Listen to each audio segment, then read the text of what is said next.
Scott Russell joins right now, Placerville and SCCT, and a longtime veteran racer, right? Yeah.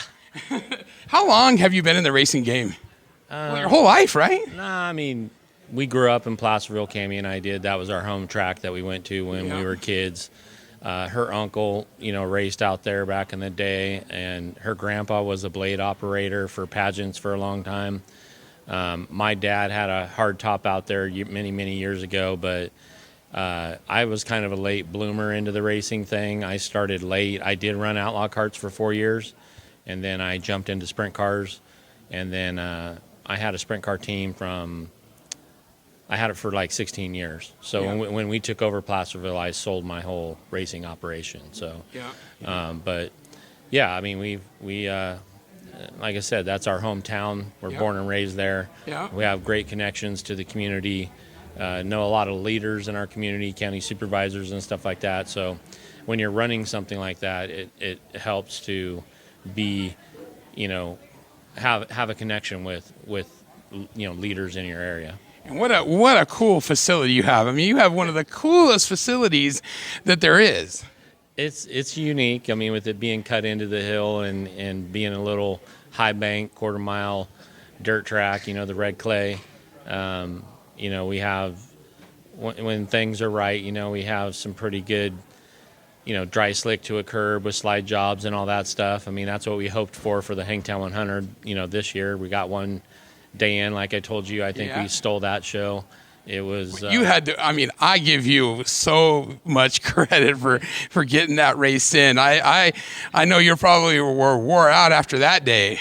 Yeah, we were, and once you commit and pull the trigger, like I was telling you, you've ordered trophies, you've ordered your food, you've ordered your beer, you've ordered all your apparel, because we do an event shirt for that race. So we looked at the forecast on Monday, thought we'd at least get one day in for sure. So, we pulled the trigger on the deal and wake up on Tuesday and it's a totally different forecast, and you're just along for the ride at that point. But and you lost, and let's not forget, you did lose the year before. Yeah, we did have a complete washout the year before, but, it's kind of cool. Matt Wood and I were, the ones together at first. This was Matt's vision.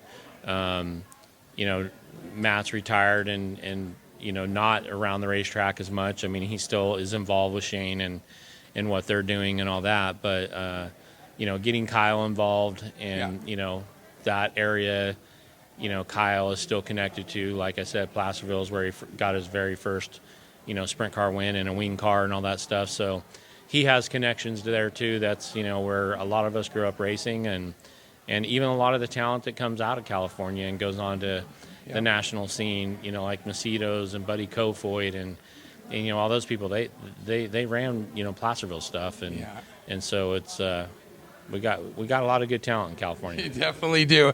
And then, so Placerville's, the one thing, and you have a great program there, but then you have another thing. You have the SCCT, and the cool thing about SCCT that you've done is made, you've got a good purse there, and you've got a lot of good events going on there, and we can talk about the Northwest. You got all the way up to the Northwest this last year, and are we going to do that again next year? Yep. So that's what kind of got us coming up here to the WARPA workshop. Cammie and I mainly went to RPM in Reno, but as tracks were asking us to kind of come north, I had mentioned it earlier today. It's hard to tow that far for just one race or something like that. So that's where the talk of Speedweek came up, and tying it into what Heather was doing and all that. So that's where the conversation started. And, so that first year, we made a run at it. We didn't go to Skagit. There was some miscommunication and all that stuff when that happened. So after doing it the first year, and then, the last off season, and coming up here and sitting down with, John and Kevin and, talking to Skagit and what they're doing with the Summer Nationals, and them asking us to, tie that into their Speed Week and be involved was like huge. I mean, they've been putting a lot of money into this sport and giving the racers a lot more to race for, and just everything they do at their facility. So we were kind of honored to be asked to be part of that. So we had a lot of fun this year, I say, on Speed Week, doing, what we did and planned and going to Skagit. So, meeting with everybody up here the last couple of days, we were waiting for Douglas County on their date because there was some questions there with their fair. And so we weren't sure what our lineup was going to be, but they got approval from, their fairgrounds today. And so the lineup that we ran this year is basically going to be the same thing we do next year. Oh, good. So I better get my schedule so I can do it because that's one of the speed weeks that works out for me where I can do it all. Where I can, when you're at another racetrack a lot, that's a nice thing about a speed week is I know you and I didn't always start on the best terms at the beginning, but I think we're good now. So, but that was a fun speed week. I had a lot of, and the one video with Dominic, I mean, it went viral, I think. So, but and I really didn't know each other, and we do now.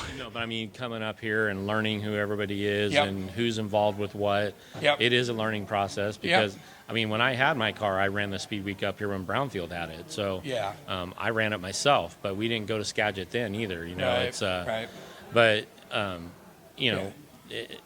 it'll grow. This thing should grow too, right? You should. Well, I was pretty impressed by the car count you had this last year, and let's talk about your champion, Austin Wood. He's gonna be something. Yeah. So, that's the thing is doing what we did this season. We definitely came with more cars than we did the year prior, and I think that has to do with the what we had in the lineup of our Speed Week.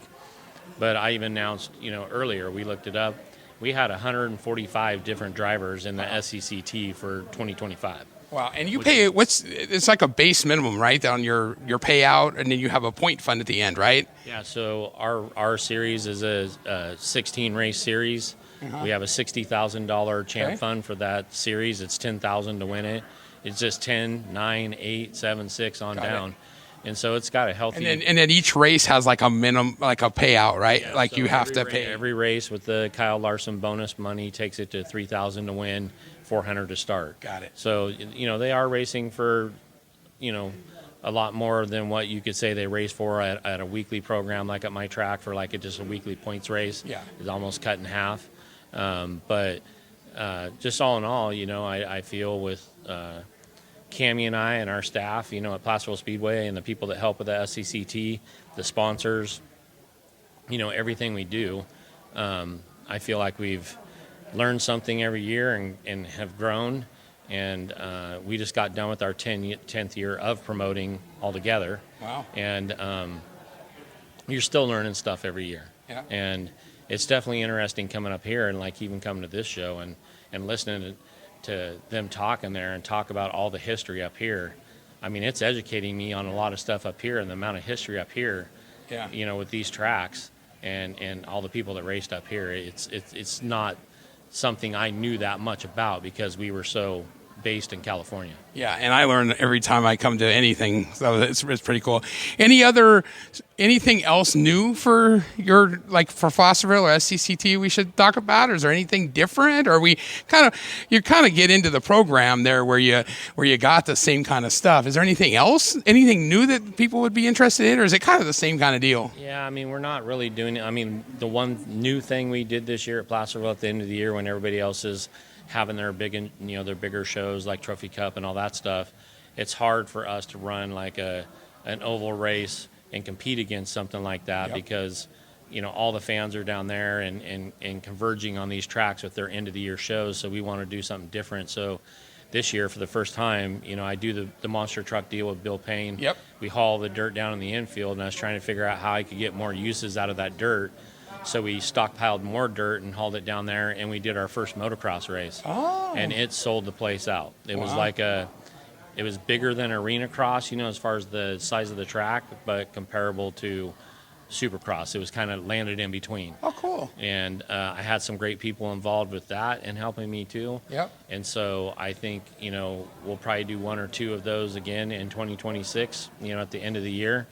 But other than that, we're going to stick to, every year we take notes. So like if we have a race and it does well, we write all the factors in of why we feel that happened. Mm-hmm. When a race doesn't go good, we take the same kind of notes, look at what, time of year it was in the schedule, what we were competing against, in the surrounding areas or other races, Yep. because different functions going on in our town and stuff like that, being a smaller town. So we take those notes at every race, every time, so we can go back and review things that were good and things that were not so good and try to make adjustments. So it's constantly a moving target, but I think Cammie and I now have a pretty good vision of, how we lay out each season and give ourselves the chance for, being successful and not going backwards so much in some of these races. And you got to keep Gary Thomas on his toes, right? No, I mean, that's not, no, but I'm saying, we have a great staff. Yeah. Obviously Cammie and I can't do this by ourselves, right? So Yep. it takes a great group of people around you. Gary Thomas is a big part of what, we do between. It's great to work with Gary this year. No, but I mean, Had a great between time. his announcing, what he does writing, Yep. all of our stories leading up to our races. It is key to have somebody like that. It's something that we don't have to micromanage. He's very good at what he does, and he's worth every penny that we pay him and then some. Yeah. It's nice to have people like that, in those type of roles where you can just let them do their thing and they do a good job. All right. Well, thanks for the time, and we'll see you. We'll see you in July, probably, right? Yep. See you in right. July. This is Shaun, and you're in the dirt.